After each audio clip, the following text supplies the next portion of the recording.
Okay, welcome everybody to our first Whiskey Club tasting of 2025. Uh, Yay. Yay, yeah.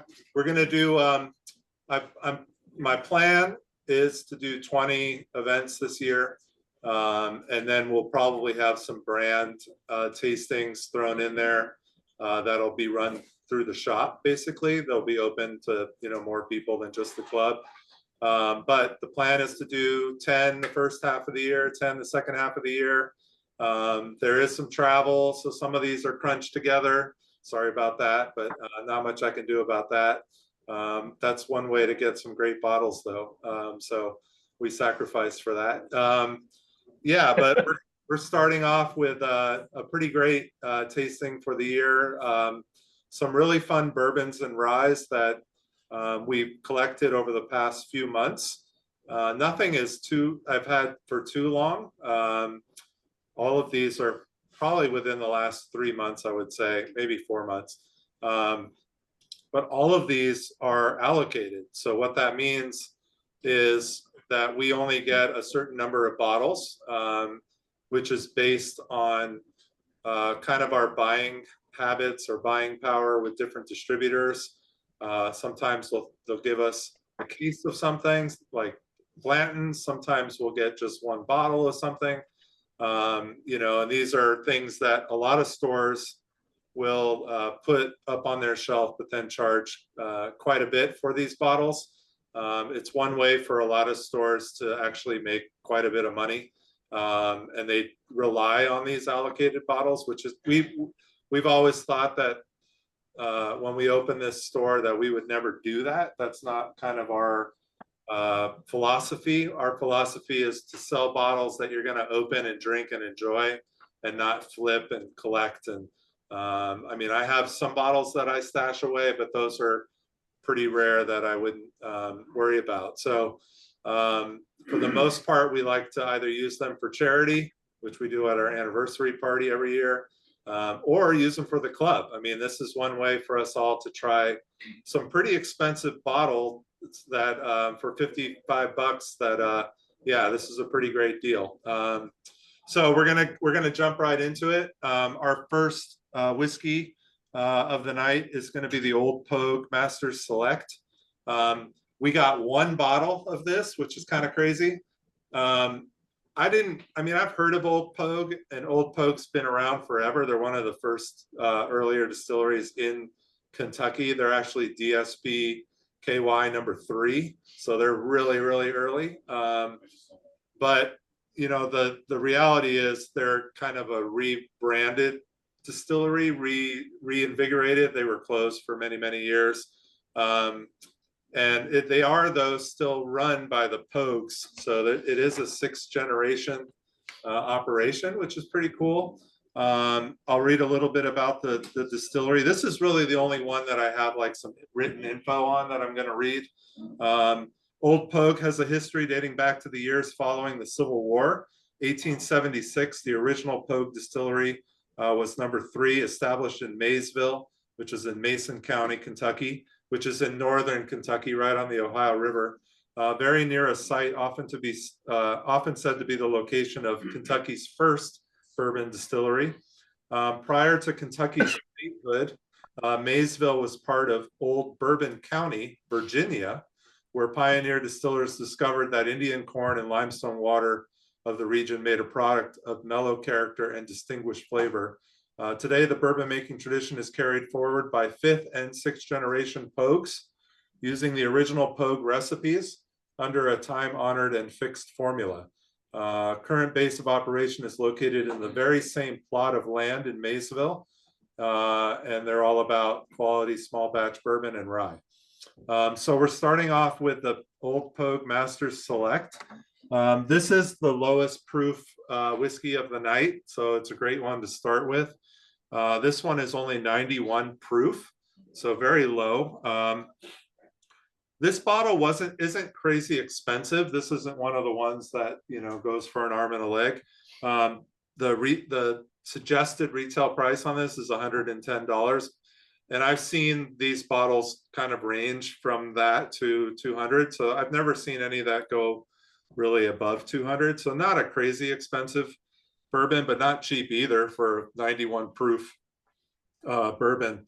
One thing I did notice on this, and I couldn't find really too much online, it is distilled in Kentucky. It's not distilled at Old Pogue. That is bottled by Old Pogue, but they do not disclose where in Kentucky this is coming from. The one thing that I do know is that it is a rye mash bill, so it is corn, rye, and malt. They will not disclose the exact percentages, however. So be that as it may, let's taste it and see if we like it. If anything, it'll be a good starter bourbon for tonight and tonight's tasting. If you have any questions, you can use the chat or chime in, and same with the room here, just chime in if you have any questions. This one is, the Old Pogue was the flagship product of the original H.E. Pogue Distillery in 1876, and is also the first product released by the modern Pogue Distillery. The product was fashioned after an original bottle of Old Pogue that remained in the family for over a century, which is this kind of fatter shaped, almost, it's fatter than an Angel's Envy, but it kind of has that same Angel's Envy, you know, kind of shape to it. But it does look like one of those old school bottles, you know, that you would find in a riverbed somewhere in Kentucky. But, all right, so let's taste it, see what it's like. I'm doing the last drops here. We only got one bottle of this, so sorry guys. I don't know if we can get any more of this, but thanks for sharing. And cheers. Cheers to 2025. Cheers. Good year. New year.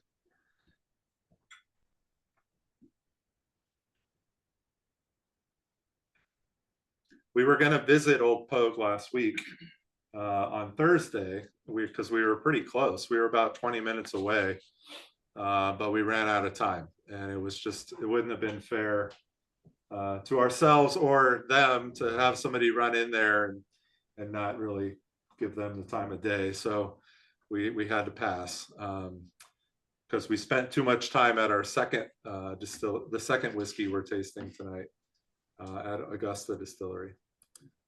But I'll talk about that in a sec. But both right on the Ohio River, right across the state line. What do you guys think? I think it's very good. It's got some sweetness to it. Nothing remarkable about it. It's very enjoyable.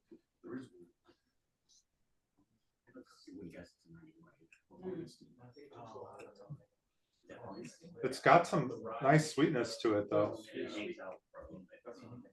Not a ton of oak. There's a light oak that comes through, but it's not an overpowering oak. Definitely a lot of those traditional kind of bourbon notes on this one. There's no age statement on this. Yeah. It doesn't taste super young though. To me, it definitely has some age on it, but I don't know why they decided to. I mean, maybe this is what the old recipe, you know, they didn't have an age on that either, possibly. Yeah, I would have guessed it was older. Mm. I like the nose a lot. I get this brown sugar in there that I like. I'm sort of getting Get some spice on the palate, and sometimes it's nice to drink something that doesn't burn the back of your throat. Yeah, I agree, Rich. It's kind of a really nice one to start with to get our palates going. Actually, I really enjoy this. It's pretty simple. Again, nothing that's going to knock your socks off, but it's very enjoyable. I mean, I don't know. It's very simple, kind of nice bourbon.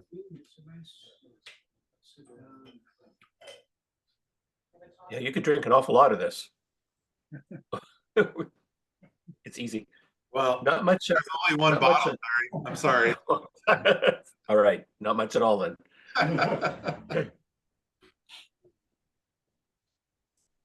One thing to keep in mind as we go through these is, you know,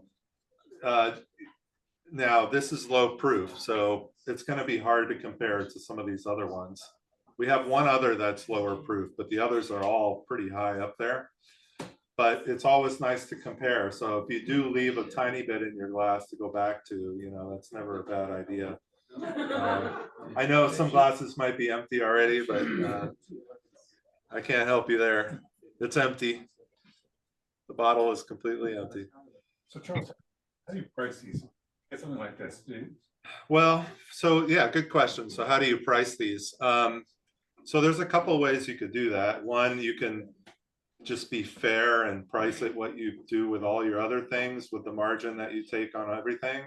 That's kind of your standard way to price things, but that's very unusual for allocated bottles. You're not going to see that too often. What we normally do, and again, we're trying not to play this game because it's a horrible game to play. We'll go online and we use Wine Searcher, and Wine Searcher is a great, you think it's just for wine, but it's not. It's a great tool if you're looking for what things should be priced at, and it'll show you all of the prices of other stores either in the state or in the US.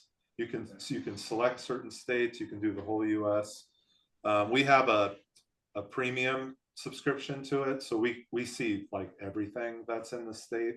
If you're doing it for free, which you can do, they'll give you certain stores. They're not going to give you everything. But What's it called again? Wine Searcher. Wine Searcher. Yeah, wine-searcher.com. It is. It's kind of like a Kelly Blue Book, right?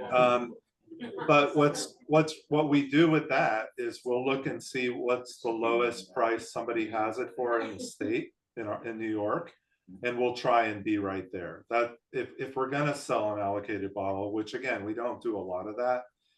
We used to have like some old Carters and some kind of random allocated things. And that's kind of was our concept. We'd look and see what was the lowest price that people were selling it for. And we were trying to either beat that or match it. Yeah.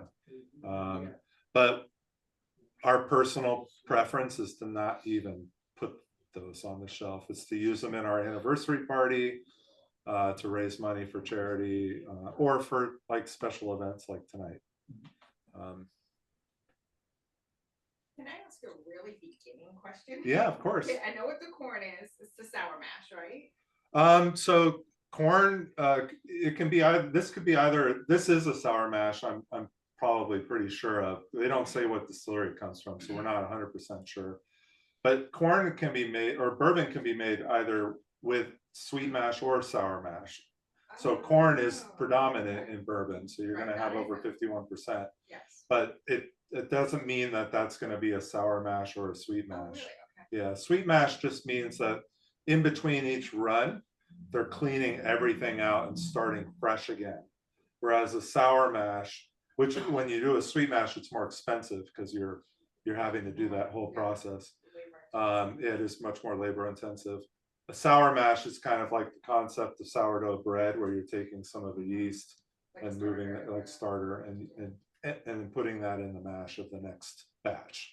So they're looking for more consistency with a sour mash, whereas with a sweet mash, you're looking for not a new product each time, but a cleaner kind of product. Actually, it's interesting because you can do taste tests between sour and sweet mash. Sweet mash tends to win in terms of taste tests. What's the difference in taste? It's not like it's just a cleaner, brighter bourbon. Sour mash is just, sour mash is the majority of bourbon made for sure. Sweet mash is, because it's more expensive, I don't know, there's just a little bit more quality or attention to detail with it, it seems. Some of the distilleries are Peerless, Wilderness Trail. Actually, we just met with who was the sweet mash producer we just met with? Holly? Hard Truth. Hard Truth. They do a sweet mash. They're in Indiana. I don't know. It's kind of a debate whether sweet or sour is the way to go. I know Peerless is very proud of doing a sweet mash. No question. Yeah. And the ones We have a big mural that says that. Yeah, the ones that do sweet mash are very proud of it. Like that, they play that up, and it does add They're some. not the norm. No, they're not the norm. Okay. They're not the norm. So what's malt? Well, malt would be malt would be either malted rye, which we're actually tasting in this one, or most likely malted barley. Like a beer. Yeah, exactly. Okay. Yeah, yeah. Thank you. Yep, no problem. All right, I don't know much. I'm learning. good questions, good questions. We always like questions. All right, we're gonna move on to number two. Number two is one of our really special bottles that we decided not to throw into our allocation table. This one was offered to us. We only got one bottle of this as well. This one was offered to us. And this is a tough one for us because typically we're not going to take in a bottle that's this expensive. However, it's one that we just kind of, I don't know, just decided, yeah, whatever, we'll take it. And this bottle, I know Augusta sells it. I just saw it on their website. It's just under $500, but most people are selling it for 500 or more. This is from Augusta Distillery, which is literally down the road from Old Pogue. And we were just there this last week. Now they're a newer distillery that is actually, they've just entered New York not too long ago. We actually picked a barrel with them, so we're going to have an 8-year Augusta barrel coming to the shop. We're going to be the first or second store in New York to have a barrel, so we're pretty excited about that. They have a distillery. It's actually quite impressive. They took over this 40,000 square foot building, which used to be both a oh shoot, what's it called? They were making buttons, but they were also doing Fasteners. yeah, they did fasteners, but I read today online too that they were making not chariots, but like a wagon kind of that they would pull. I don't remember what it was called. It was with a C, but a pretty substantial industry for them. They were like the place for all of this. A carriage, yes, they were carriage makers. Thank you. Thank you. I knew it was a C. I knew it was a C. Chariot. I mean, come on. Back in the old days. Chariot is so much cooler. They should just build themselves as former chariot makers. You know what? You take a chariot, you go right into the Ohio River and you float for a while. It's pretty cool. All right, so yeah, so they took over this 40,000 square foot building, and they put a pretty nice distillery in there. It's not huge by any means, but it's not also tiny craft. It's kind of in between.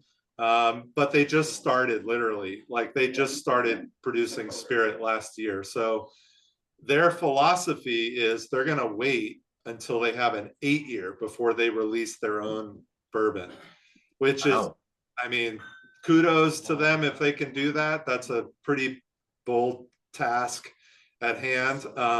However, there must be some, deep pockets somewhere, because they bought a ton of barrels from different distilleries throughout Kentucky that they have started to release as, their initial products.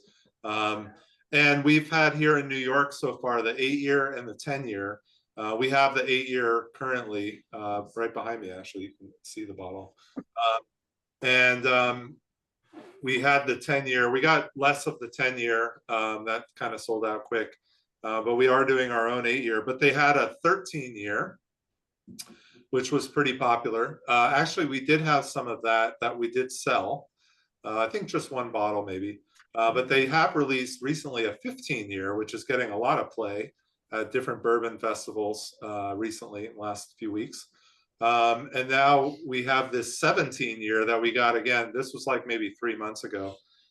So a very expensive bottle. This was one that I was hoping to use for the club, but I wasn't sure what was going to happen with it.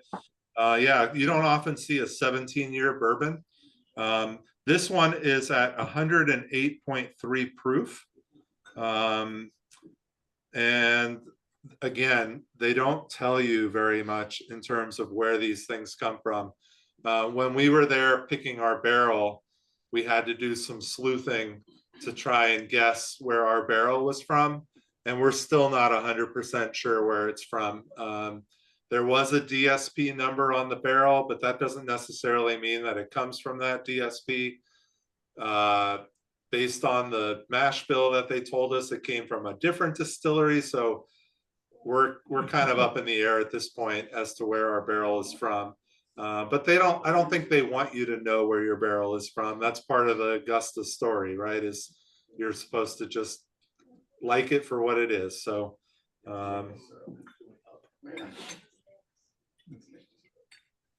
now when I made the kits for this, I smelled it and I thought it was pretty damn nice. I was pretty excited to taste this. I had the I think whole Holly's note of dark chocolate covered espresso beans is perfect.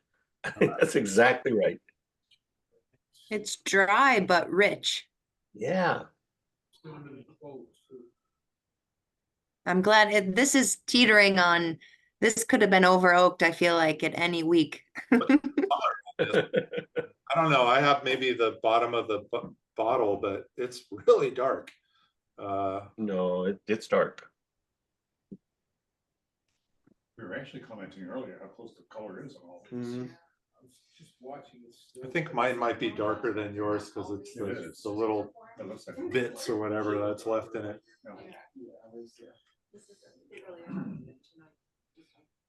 Ooh, this is a fun one.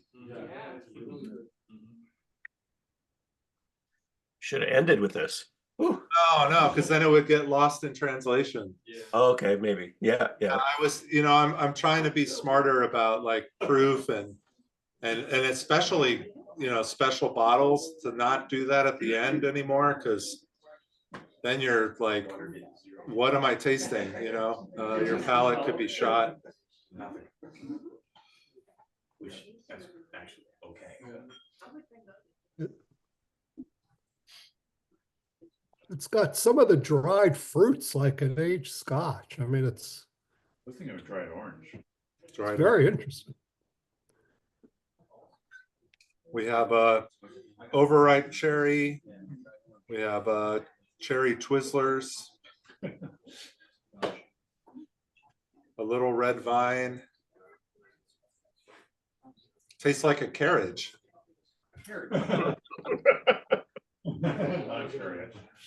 Definitely not a chariot. Might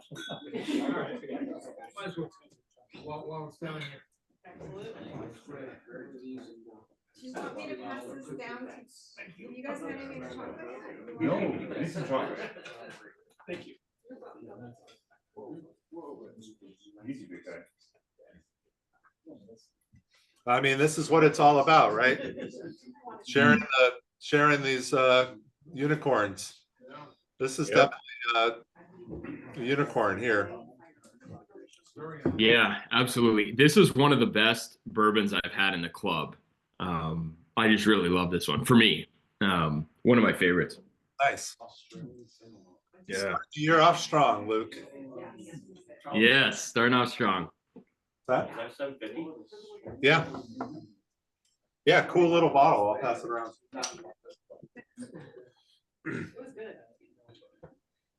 It's like the Drumshambo bottles. A little bit, yeah. Yeah. So Charles, what happens if you want to go back to something like that? Do you go back to them and say, give me one of the same, or? No, so with a distributor like who they work with, they basically come to us and say, we have this for you. Do you want it? Mhm. You hardly ever can go back. You don't get a second chance. We had one instance, actually, I will take that back, with Augusta, I believe, like a couple of months ago, where our inventory was off or something and we had to ask for another because we needed to ship one to somebody and we were out. They had already ordered it online because our inventory was off by one, and they did help us out. So in certain situations, but not with a 17 year, but like with the 10 or the 8, you know, sometimes they'll help you out. Well, I was just thinking in terms of, if you find something you really like, you're going, Yeah. that's awesome. Yeah. Can we go ahead and do that again? Do they? There's so few bottles of that in the US, you know, in the states that they work in, that, you know, and there's so many stores in New It's one York. and done. Yeah, it's one and done. Yeah. It's like, if you think about like the Pappies now, if you're on premise, which means you're a bar or a restaurant and you do a lot of whiskey sales and or work a lot with a certain distributor, you'll get a decent amount of Pappy every year. You know, for like Nine Maple, for example, you know, they get a decent allocation every year, Pappy and other Buffalo Trace products as well. We don't sell a lot from that distributor. It is one of the larger distributors, but we're so unique and specialty that we don't order a ton of common core kind of things. So we get very little of that. I mean, we're lucky if we can get one Pappy 15. You know, that's like a big deal for us. We'll get maybe more of the 10 or the 12, but never above a 15. You know, we've never gotten a 20 or 23. Yeah. So, and again, all of that's used for charity, but it all depends. You know, on premise gets a little bit more preference, retail gets a little less preference, and then it's all based on volume. So, all right. Charles, would they have bought one barrel of this from some distiller? So this one, it's actually more than one barrel because they said it's a batch. They don't tell you how many barrels though. A batch can be anything from 5 barrels to 20 to 100 barrels. You never know. I doubt it's 100 barrels, but it's probably a pretty small batch, you know, of 2-3 barrels, I'm guessing. But again, I don't really know. There's a lot of kind of secretness of Augusta sometimes. So it'd be like 2 or 3 barrels, all 17 years old, and they didn't blend it with anything. 17, yeah. One of them could be even older than 17, but you would have to put 17 on the bottle because that's the youngest barrel in there. All right, we're gonna move on. Okay, so we're actually moving on to Rare Character. Rare Character has been really popular over the last 2-3 years. We had Rare Character a few years ago here in New York, and it was really popular, very hard to get. And then it kind of dried up a little bit. They started doing some other brands, but then other states, including Massachusetts, started going crazy over Rare Character because they finally got it. Everybody was doing barrel picks in Massachusetts. And now we're seeing like kind of this whole, maybe kind of a, I'm not going to say slow down because Rare Character still has a lot of buzz, but they're definitely spreading their brand out further. They have a bunch of different lines now. They have the standard Rare Character bottle which is what we're having right now. They have the Fortuna, which we have behind us. That's kind of one of their core bottlings now. They have the 8 Summers, which we did in our club dinner, which was pretty great. They have Brook Hill, which is our next whiskey that we're tasting tonight, which is their really high-end release. And then they also have what they call the Exceptional series, which is kind of playing around with a lot of different stuff. So Rare Characters kind of spread out their wings a little bit. Oh, and they also do now limited editions, which we've had in the shop as well. But we got, and this is allocated as well. So again, we get an email. We have this for you. Do you want it? And we usually always say yes, because again, it's not something that you can easily get. At the time we got this, actually, Ryan, you were here. It was the New York 5, right? And the limited edition 1. Ryan came in and he was just the lucky customer who happened to walk in that day when we felt nice and we put a couple of bottles up on our shelf. And occasionally we do that, but not too often. So if you want to come here every day and say hi to us, you can, but you're probably going to be disappointed in the fact that we're not putting up new stuff every day. But Ryan was super nice, and he opened both bottles that he purchased so we could taste them, which was super nice of you. He's a really good guy. And this was superb. The New York 5, I thought, was the better of the two. So I held one back for the club. I was like, the club needs to taste this. I thought it was really good. This is an 8-year, 2-month. This is 114.12 proof. This is a single barrel, so this is not a batch. This is just one barrel. Yeah, but that's about all we know. It's distilled in Indiana, so we know it's probably MGP. It's aged in Kentucky, and it's bottled by Rare Character, they're in Kentucky. They're in Lexington.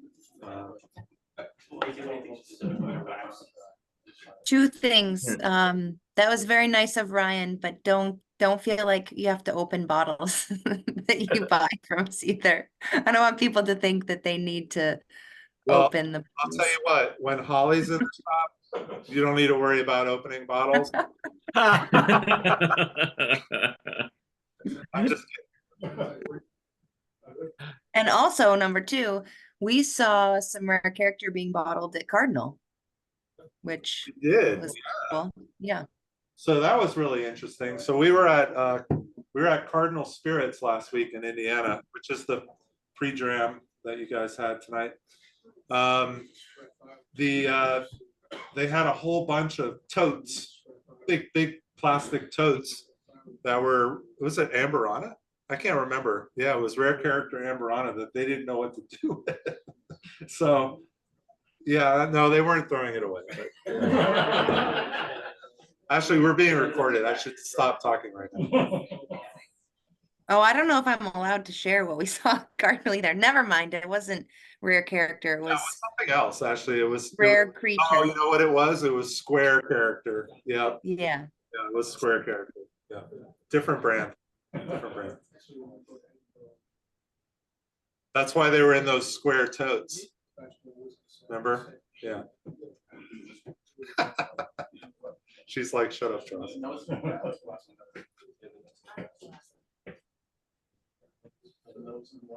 So Charles, does the bottom of the barrel, or bottom of the bottle taste different from the first? So the question is, does the bottom of the barrel or bottle? Oh, bottle, right. Does the bottom of a bottle taste different than the top of a bottle? It's a good question. You would hope not, but sometimes it can, depending on what kind of sediment or oils are in that bottle. I think it's fine, yeah. Okay. So yeah, and bottles will change over time with the oxygen that's in them too, as you're drinking them. It's not a lot until you get down to a third. That was much more floral at the very beginning. Okay. And then towards the end, You got maybe darker, richer. Yeah. yeah. Typically, when you open a bottle, though, if it's a high proof bottle, the the vapors will be gravitating towards the top. So if you're taking that first sip, which we call the neck pour, it can be pretty hot. I've noticed that sometimes, mainly on high proof things though. Because again, that if you're pouring it right away, if you let it open and let it sit for a little bit, then maybe not. Never happens. Yeah, exactly. You pour it right away and taste it. But especially in Scotch, you'll see a difference quite a bit, because look at Blackadder, for example, with the little bits of char in the bottle. As you get down further, there's more sediment, oils, all of that, and it will be a richer, different type of whiskey. So, and we saw that with the Buckners, with the 17-year Augusta. My dram was a lot darker than your dram, probably because there was just some sediment in there. Yeah. Can we see the bottle?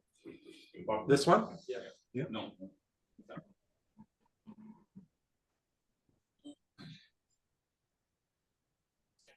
So what do you guys think of this?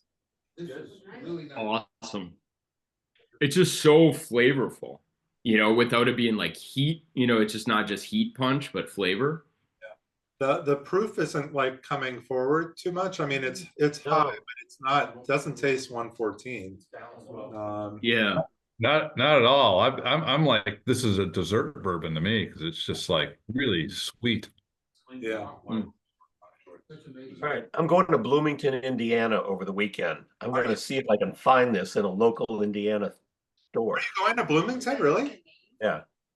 Oh, well, you definitely should go visit Hard Truth. They're just 15, 20 minutes outside of Bloomington. Oh, Oh, and nice. that really good cafe that we went to with all the good whiskey. Oh, yeah. Yeah. We'll send it you to you, think- Larry. Yeah, that'd be great. Thank you. Yeah, we enjoyed Bloomington. It was pretty quiet. It was super cold, but it was fun. It was quirky. It had its college feel, and Yep. people were nice, and yeah, it was good. It was just really cold. It was super cold. This is different. I mean, Holly said creamy. I think that's the dominant note I get.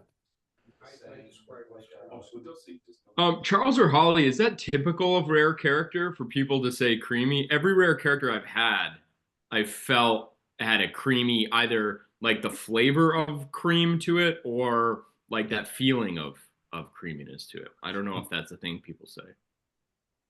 Holly, which mash bill do you think this is? I mean, I would think high corn. So the 75? I don't think it's the high malt. I almost want to say that there's no rye, but there's a little bit on the palate. Yeah, so probably the high corn, and then they're probably like single cask nation in a sense where they're choosing things based off of mouthfeel, once they own the barrels. I don't know. They're a little quirky themselves, rare character. I'm not sure what they're really up to, but they're known to pick good barrels. So maybe that's their, what they're looking for is a creaminess when they're selecting them. Oh, that's cool. I've never thought about like when a brand is selecting barrels, they're looking for a certain profile that sort of fits their brand. Oh, Kind of cool. Yeah. It seems like a difficult task for them, but cool. Yeah, think of them as like a Scotch independent bottler. It's a little different, but because they're not working with as many distilleries, but even though they're different releases each time, there's kind of a vision for the brand. They're looking for something. Maybe it's sweetness, mouthfeel, maybe they like spice. A lot of times you'll see kind of a thread of consistency, even when they're single barrels. Yeah, I remember when we had, as Holly mentioned, Single Cask Nation, when we did our tasting with them. This was back in 2020, so almost 5 years ago now. Their whole thing was they wanted a viscous mouthfeel, really thick kind of mouth coating dram, and they talked about how they would refuse barrels because it didn't match that thickness, that viscosity, so they're all about that. So when you buy a Single Cask Nation bottle, that's what you should look for or expect, based on their vision, on their profile. So Cool. What was the cost of this one? I'll be right back. I'll grab my water.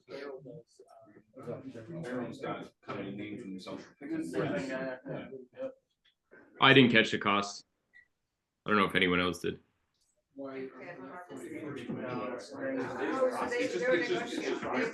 It's just where it's massive.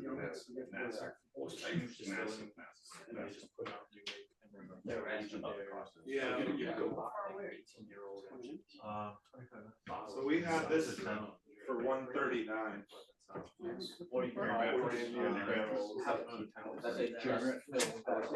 So we had this at 139.99,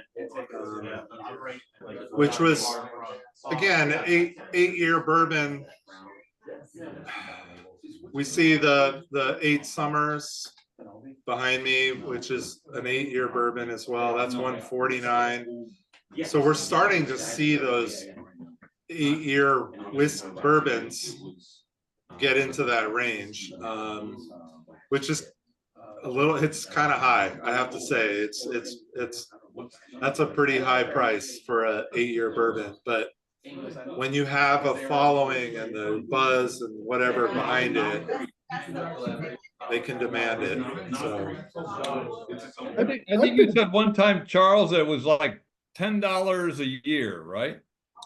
well, that's more of kind of a Scotch kind of thing. Bourbon is never, I mean, bourbon has followed that sometimes, but not recently. Oh, okay. With Scotch, we try to follow that with especially independent bottlings, but So I've been reading about a glut of bourbon. Are you seeing that, Charles and Holly, in the market? That's the money question. Let's see. I'll let Holly answer that one. I'm going to focus on this next whiskey here. All right. We'll talk It's about a little clickbaity doomsday right now, but there's definitely it's almost like, you know, when pivot was overused, but correction is being overused in the whiskey industry right now. Everyone sped up really quickly, and I think everyone is realizing they need to slow down a little bit. So everyone that we saw recently, they're not running 24/7 like they were for the past 5 years. They're running, you know, 5 days a week, 24 hours, or everyone's still producing pretty quickly, but they're not just going mad like they were for the past couple of years. So it's not necessarily negative. I think it's just the nature of commerce. Like it's not endless. There's Right. so there's definitely some correction going on. I mean, I at least haven't seen retail prices coming down, but they'd be the last to change, I think. Well, that's the way it goes, right? I don't think prices are going to come down for a while. The Yeah. tariffs on Scotch were taken away, you know, a couple years ago, and that didn't change the price. So usually, but it means that they shouldn't keep increasing. You know, that's what we typically see. Is I don't think prices don't go down, but they're not going to increase as quickly as they were before, which is good. You know, some things should become more readily available at a stable price. Well, they just shrank the bottles from 750 to 700 mils. That was a price increase. All right, we're going to move on to Brook Hill. We still have 3 whiskeys to go. All right, guys, we're going to talk about Brook Hill. This is Rare Character's kind of premium line. This was a bottle that we only got, I think it was just 1 bottle of as well, maybe 2, I can't remember. But we first heard of Brook Hill like a year ago or so when we got some in, and we did, I don't remember how we sold those, but we did sell them. But these were to people who kind of who knew ahead of time what Brook Hill was going to be or whatever. I don't know. We didn't still know or whatever. So we did end up selling these. This bottle here that we're tasting tonight, this is an 8-year. So just like the last one we had, but this is what we would call a hazmat bottle. This is 141.44 proof. 141? 141.44. Whoa. So 70.72% ABV. This bottle is going for $500 at most stores right now. Yeah, it is. Which is insane. Absolutely insane. But it is what it is. Again, we just talked about it. Some brands, they create this buzz and following. And there you go. An 8-year bourbon becomes $500. So,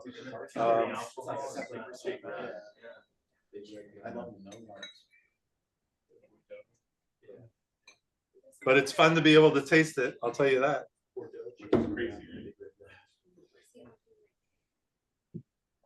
All right, super hot. Is it super hot? I haven't tasted it yet. I wouldn't have pegged it at 140. I think it's less. It tastes less than that. I love the taste, but I don't. It doesn't hit me as hard as 140. I totally agree with you. I would have never guessed that. I would have lost that in the Yeah. advent calendar. Yeah.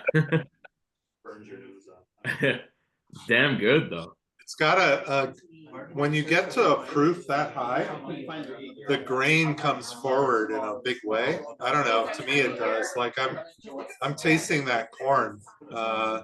Yeah. I mean, there's some of that oak dryness in there too, but that corn kind of hits you in the face on this one. But I get a lot of sweetness on my tongue though, on my palate. Yeah, same. Yeah. It's almost like simple syrup. Yeah. Yeah.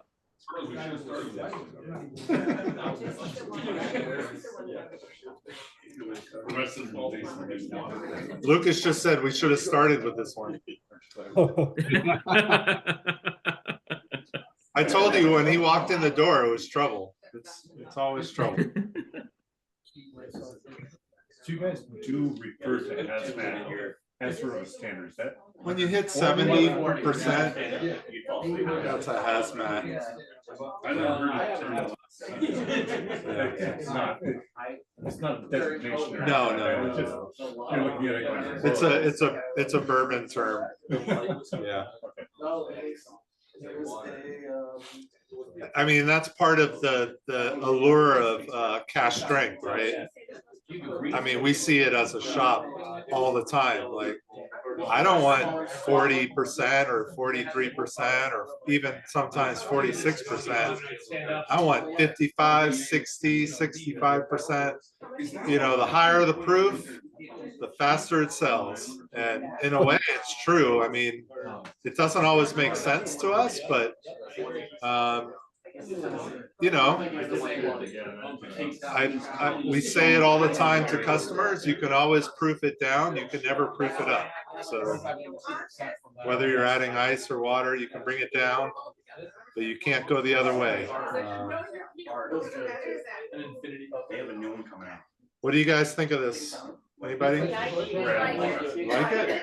All right, quick question. Between this and the 17 year, this one over the 17 year? Yes. I'm with the 17. You're with the 17? All right, we got some 17 years. 17. All right, there's some. Sold around $500. 8 year. This is awesome.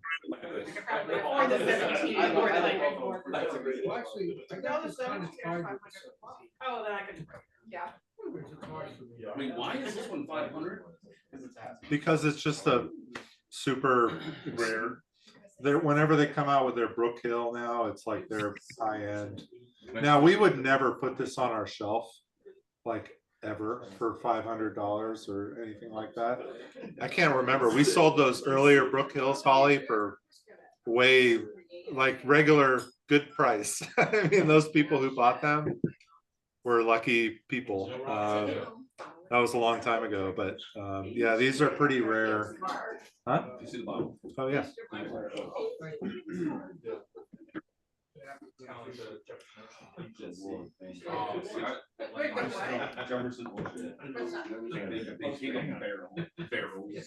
And they put them out to sea for 6 months. I'm gonna look it up actually. And they have a journey, they were on a journey, depending on where it goes, and then they come back and they 6 months, age 2 years, just sloshing around. The salt's gotta have something to do with it. So the previous Brook Hills that we've had, we sold for, one was $199, one was $249, and one was $259. So never at the 500 range. That would be. What would you say? That would be our max, 250. And that's what we used to do with Old Carter as well. Old Carter was another one of those allocated. And that was a fair price. And there were a bunch of people selling it for double that. So we were like, we're good. You know, this is.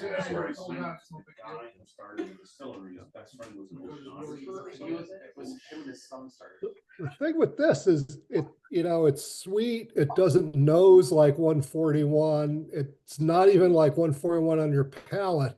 But if you like relax your guard and start swallowing it, it's going to get you in the back of your throat. Yes. It's dangerous. dangerous whiskey. It could all be in my head, but I almost feel it in my gut in a way and feel the rest. Like my stomach's like, what did you put in me? Jan is here. That's the Kentucky hug. Jan is here tonight. The Bourbon Den, our good friend Jan. And when you go to his house and do a tasting, I mean, it's like up to here. You know, if you did up to here with this dram, I wouldn't be walking out the door. I'll tell you that. Actually, I've been to plenty of your house tastings, but I haven't.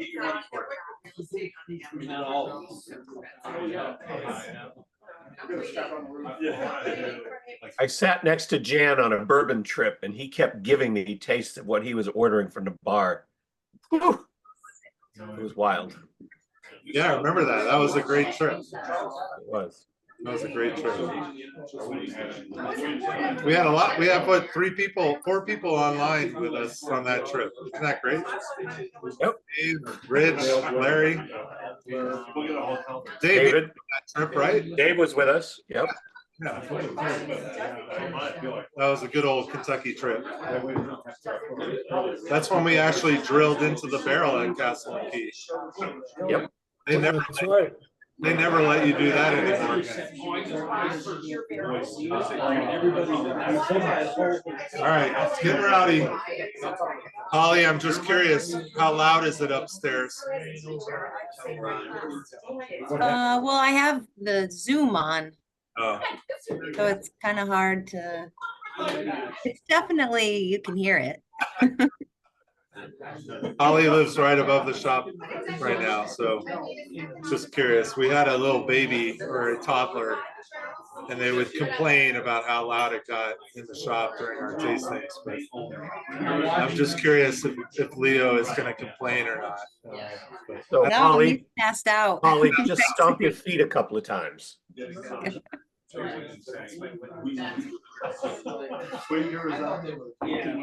Okay. All right. All right. I can't do that. I can't whistle. Okay. I can whistle, but it's soft. All right. So I'm gonna completely mess with you right now. Absolutely mess with you. I made all. I made it all. Yeah. No, this is all fake whiskey. Drink water. That's all I can tell you right now. Drink water. Have a cracker. Have a cucumber. Have a piece of chocolate. Seriously. Because we're going down, down, down, down, down. Improve. Down, improve. So we're ending with rye. And the first rye that we're tasting is at 100 proof. So we're going from 141 to 100. So we probably aren't going to taste anything. No, I'm just kidding. Hopefully we can taste something, because we're going back to Old Pogue, to our first distillery. And this is their own product. So this is actually their own rye. They actually made this. This is not sourced. This is distilled and bottled by the Pogue family. This is a straight rye malt whiskey. 100, yep, 100% rye malt mash bill. 100% rye malt mash bill, which is pretty unique. You don't really see malted rye too often. I mean, we see it a little bit, New Riff, some other places. This is 100 proof, so we're dropping big time. So definitely drink water before you sip this first one.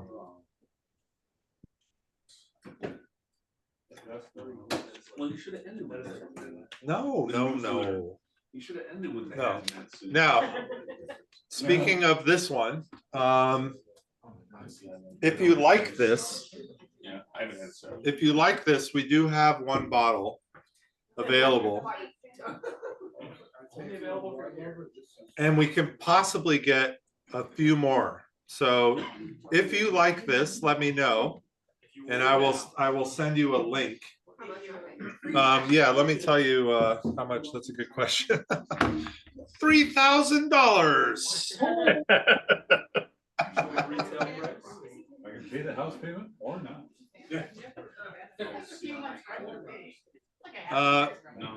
Wait a minute.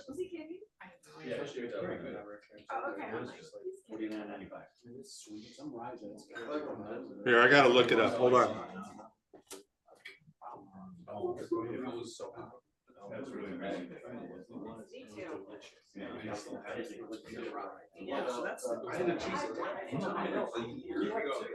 That is a hell of a nose Does on not this. match the palate. I get the barnyard and then the spice on the nose. Mm. So Yeah. this is allocated. This is allocated. 109.99.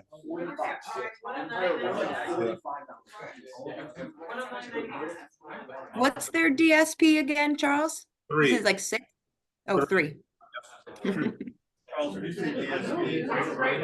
That's their license number. So they were the 3rd distillery in Kentucky to get a license to make whiskey in the whole, yeah, which is pretty cool. Yeah. And it's just allocated because of volume. They just don't make a lot. Yep. Yep. Why wouldn't they make a lot of? Charles, I know you're familiar with Hill Rock down in Columbia County. They do a nice malted rye also. Is it Much 100% malted? Yeah. Yeah, but it's much more expensive. Yeah. It's probably closer to $200 for a bottle of theirs. So we're talking a whole different ball game here. We're now no more corn. We're going into rye, so very different flavor profile. And I thought we'd end with a couple of ryes because again, these are, you know, special bottles that we only get a couple. Actually, the first thing I noticed on this one is it sticks to the glass a lot. So there is definitely some oiliness in this dram. Pretty solid legs on this one. So I haven't tasted it yet.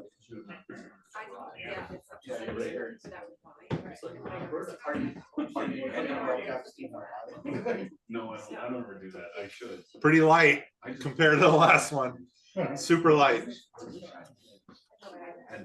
But it's actually pretty tasty. It's got a lot of really kind of fun notes to it. But it's super light. It's going to be really hard to kind of dive into this one after the last one. Yeah, yeah. Yeah, I'm actually really liking it. I'm not a rye guy, and I just the palate in particular.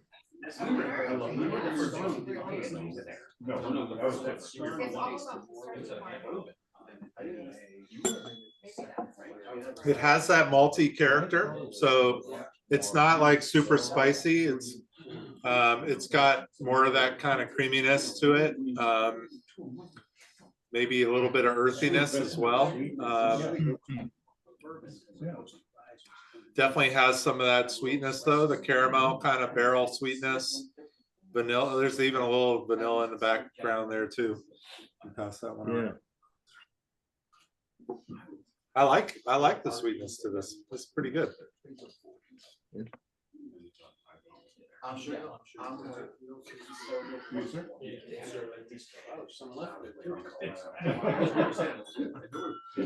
spend 10 Take a sip. He was making scenes all over the place.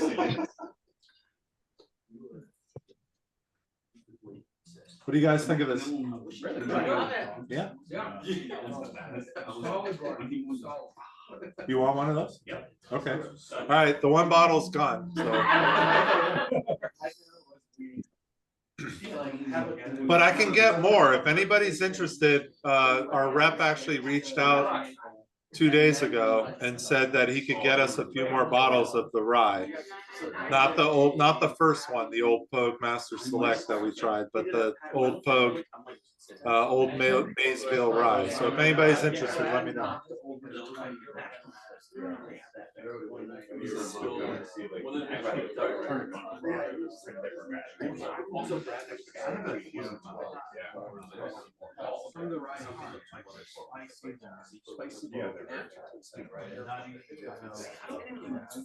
I looked at some Hey, pictures. Charles.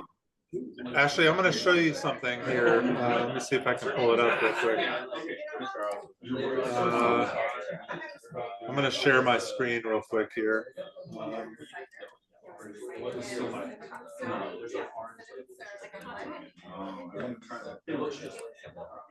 There were some pictures on their website, so you can get a sense of their distillery. Just pull it up real quick.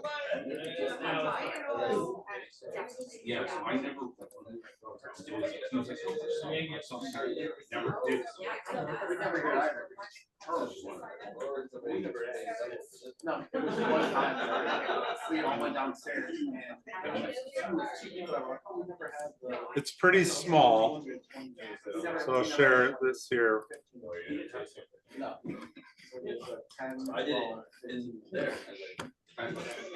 So everybody here, this is old Pogue. I've got it on my screen here.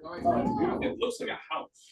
Yeah, it's kind of a house style. Let me move it. Sorry, I gotta get to the arrow. Here we go. That's their still. So you know, it's a decent sized still. What's that? I can't see. We weren't there, so it looks like a hybrid pot still. But I don't know if they have another still, you know, like a column still next to it or not.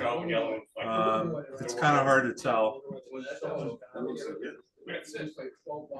It's definitely a hybrid pot still. But beautiful, look at that. I mean, right on the Ohio River. That's Maysville. They have a pretty nice, I guess, tasting room. There you get some Corvettes. Photo shop.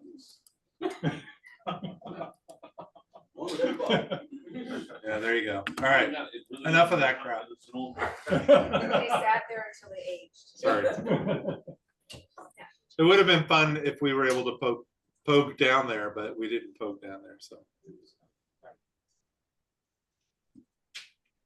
Are there any regulations on how allocation is done? Like, I don't know if they be by state or no. not really. I mean, there might be with like state controlled places, you know, like Ohio and, you know, some of the state controlled liquor stores, they might have a regulation in place for that, but it's truly like here in New York, it's really up to what the distributor feels like doing, I think. I mean, they probably have internal, you know, formulas or whatever, but I'm sure a lot of strings are pulled as well in New York. Gotcha. Yeah, and they would never tell us what we need to do in order to get certain things. So, and we don't care. That's really not what we're here for. We're not here for allocated funds. I mean, we will take them and use them for good cause, whether it's the club or the charity or whatever. But we don't want people calling us every day asking for Blanton's and Eagle Rare. I mean, we get it. Yeah. We still get calls, but if we were actually a typical liquor store, we'd be getting a lot more calls. So our philosophy is, I believe it. Most people know not to ask at this point because they're not going to be lucky. You know, we've done recently some spin the wheel, you know, we'll pick a random name. If you send us your email, you know, we sold some old actually some Found North recently that way. You know, that's fair. If you're interested, give us your email. Yeah, actually, I like that a lot. Random generator. Everybody's got a fair chance, right? So I'm okay. Yeah, I like that too. Yeah. But we'd rather raise money for the animals, to tell you the truth. So yeah.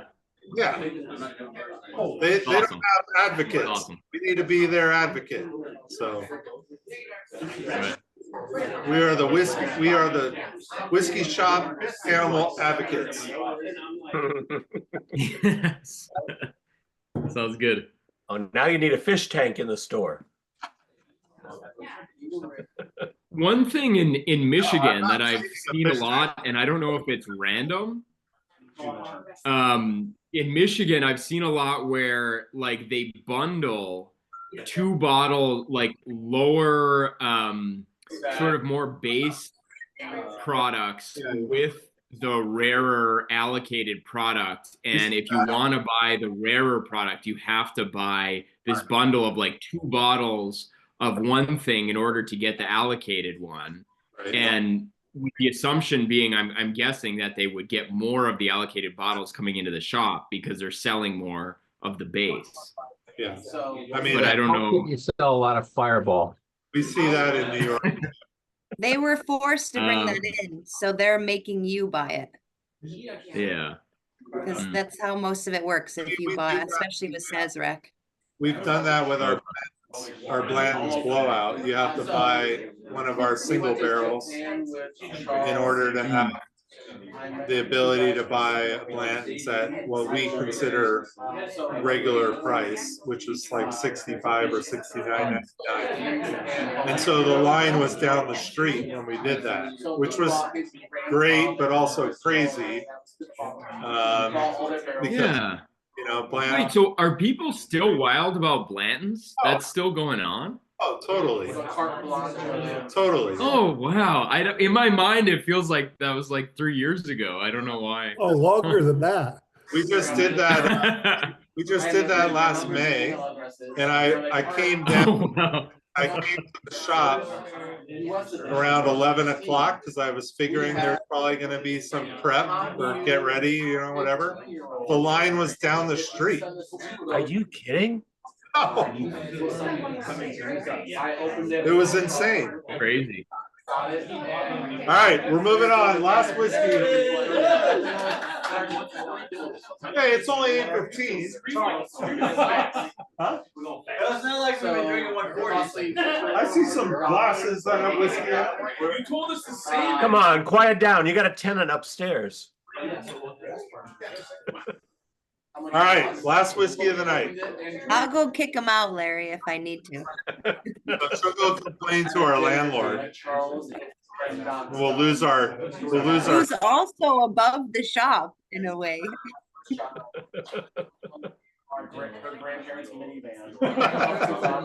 Oops. All right.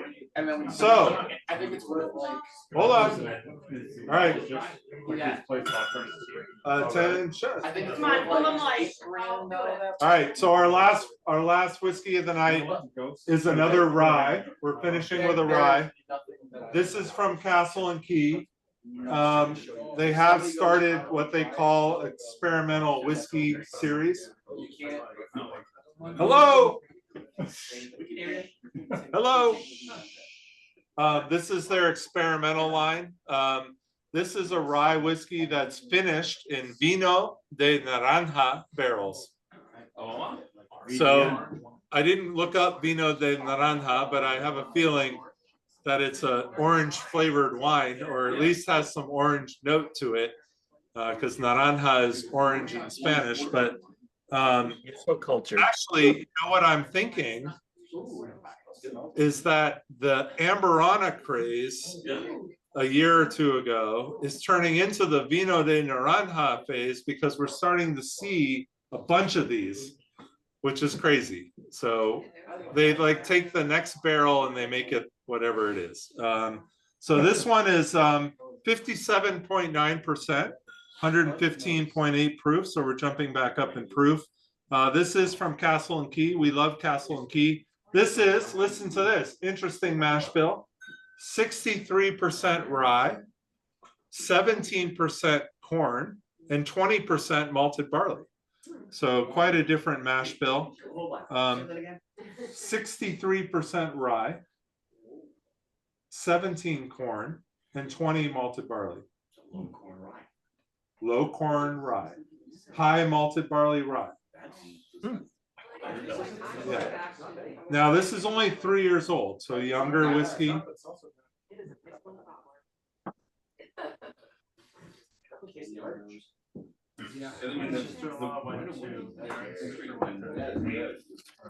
So Charles, this is their own juice. Yes. Oh, nice. She was off on the, it was like $100. So she lost this bottle.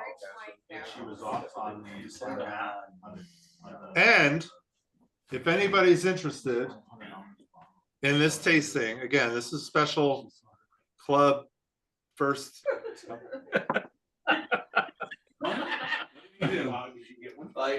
I have 3 bottles of this available. $79.99. Holy shit. Holy say $17.99? No. 79. But if you have. But you need to Really let me good know. strategy to do this You last. need to let me know quickly because these are going to be. Very, very smart to end with the only bargain. Anybody else? No? All right, three in person. Sorry, guys. You guys are too slow. Yeah. What? Wait, I had one. You did? You already sold it? Wait, who are the 3 in person? 1, 2, 3. I'm technically 4. They're gone. They're gone. All right. All right. Thank you. Sorry. I tried. They all Appreciate look it. at me with really mean faces. I don't want to get in a fight tonight, so. Yeah, I understand that. Dave, work on a meaner face. That's the thing about Zoom is physical threats just don't carry the same weight. Yeah. You know, always struggle with that. We're gonna try and do more of this as a club though, like, you know, that's part of why you're with the club is to get access and fun stuff. As Gil can attest, who's online tonight, at the monthly dram that we do at Henry Street, sometimes I bring stuff that you can't get in the shop even. I brought the Castle and Key weeded cash strength to the monthly dram, and those people who were there had an option to be able to buy it. So it's part of you come and support and you get rewarded. That's what it's all about. So And if you open a bottle, you get better treatment. I hear it. Okay. yeah. It's hard when you're out of town. Hey Rich, I didn't make you move. That is true. I would move too though if I were you to the Cape. Pretty nice.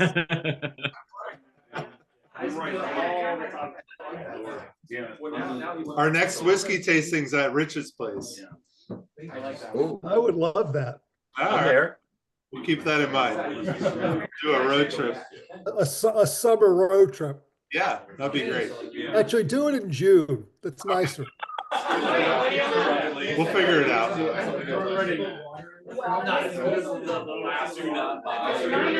right, before everybody goes nuts, I just want to know what you thought of this one. It was good. It was good. Cool. Very good.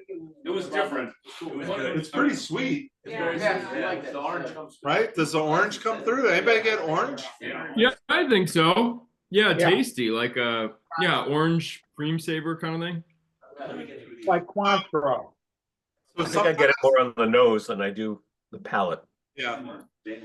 So sometimes Castle and Key gets a bad rap for mostly their bourbon, but they're young. You know, they're early distillery, but their ryes are, I think, their shining star.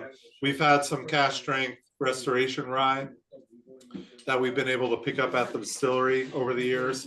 Really good. This is pretty special stuff, but I think their bourbons are getting there too, as their cask strength weeded was fantastic. So I think they're coming. It's just a matter of time before they're going to be a superstar.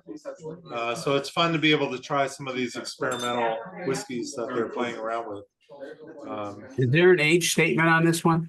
3 years, so it's really young. Yeah. Charles, best ball? Yep. The bottle, so. He's up there. Is there a minimum age on rye? Or no? No, if you were gonna call it a straight rye, though, it needs to be 2 years. Oh, okay. So straight is 2, bottled and bond is 4.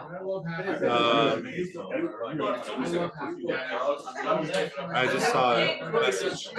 Yeah, so those are the kind of things you look for if there's no age on the bottle. Straight, you know, it's at least 2, bottled and bond, you know, it's at least 4. But it could be literally 6 hours old and be called a rye. It just, if it's under 2 years, you have to explain, you have to give the exact age. So months and days, anything under 2 years, you have to be full transparent. Oh, wow. Yeah. So if it was 6 hours old, you would have to say it's on the bottle, 6 hours. 6 hours. Thank you.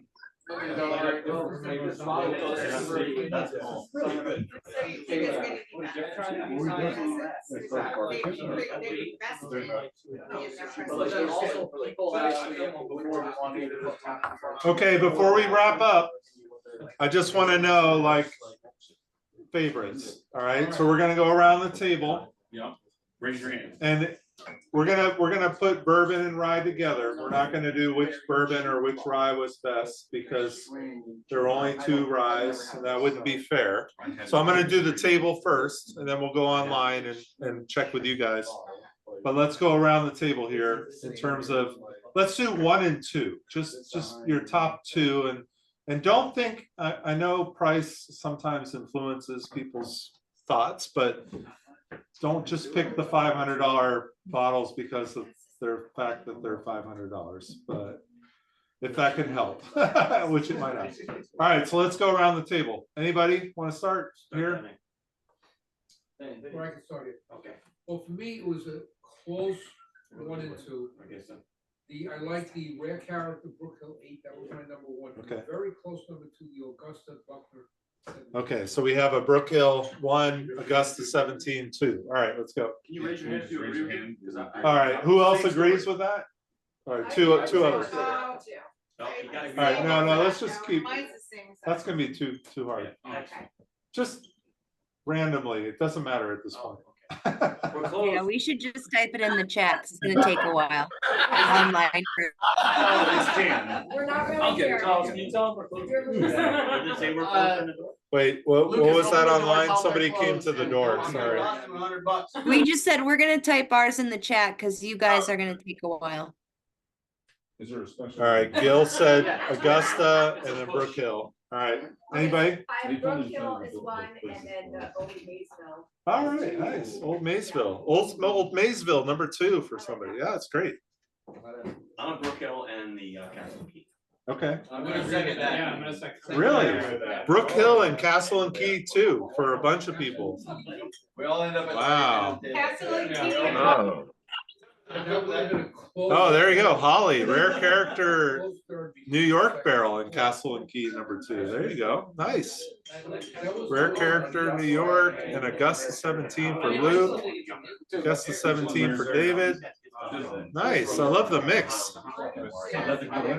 Huh? No. Definitely no winner. I'm going Augusta. Augusta? All right. Brook Hill. Yeah, mine's Augusta and Brook Hill as well. Really? Yeah, that was weird. Augusta first. Yeah, so really a mix across the board between a bunch of things. So